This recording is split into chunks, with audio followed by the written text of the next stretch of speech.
Aku dan Mira belajar kat sebuah U yang agak popular kat KL. Kat sana, tak ada siapa nak sebilik dengan dia. Aku tak faham kenapa.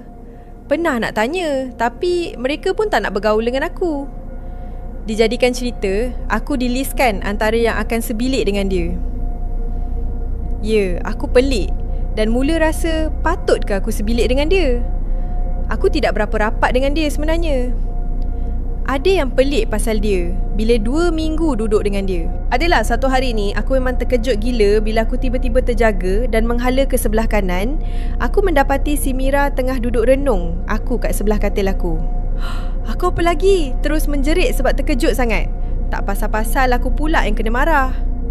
Kau kenapa jerit-jerit pagi buta ni? Aku takut kan kau ya? Itu yang aku ingat last apa dia cakap lepas aku terjaga pukul 11 dan tak jadi nak ke kelas. Memang aku sumpah seranah si Mira pagi tu.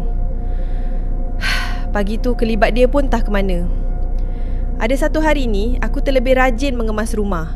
Sedang aku menyapu dan menghala ke bawah katil si Mira, aku tertolak sebuah balang dan balang tersebut beralih di depan aku. Bila aku mengambil balang tersebut, terkejut aku bila aku tengok isi di dalamnya. Entah dari mana lipan dia dapat dan dia awet macam jeruk petai. Terkejut punya pasal aku terpecahkan balang kaca tersebut. Dah terkejut kan, memang tak boleh buat apalah. Malam tu tengah aku relax ulang kaji, masa ni Mira pun dah kat bilik. Aku perhati je, dia macam cari sesuatu. Gelabah dia semacam je aku tengok. Lepas tu dia pergi kat bako sampah. Terus dia menjerit. Ya, baru aku tahu kenapa dia menjerit dan apa yang dia cari. Balang kaca pecah petang tu aku humbankan dalam bako sampah. Mira pandang aku dengan kebencian yang meluap-luap gayanya.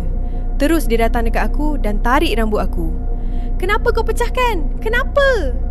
Macam orang gila yang tak dapat dikawal. Aku tak sengaja, sumpah aku tak. Belum sempat aku nak habiskan ayat, dia dah terus berlari keluar dari bilik.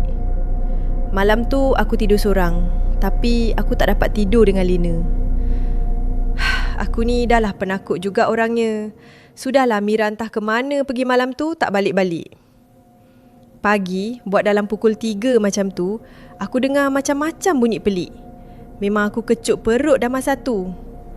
Terdengar bunyi macam ada orang baling batu dekat tingkap. Macam nak suruh aku pergi jenguk siapa kat luar tu. Yang best, katil Mira kat sebelah aku ni berbunyi macam ada orang halihkan. Ya, aku menangis masa tu. Sampailah dah 2 hari aku ponting kelas. Pagi tu Mira pun tak balik. Aku tak tahu dia ke mana dengan tak bawa apa yang patut dengan dia. Aku tak tahulah dia ni psycho ke apa. Cuma aku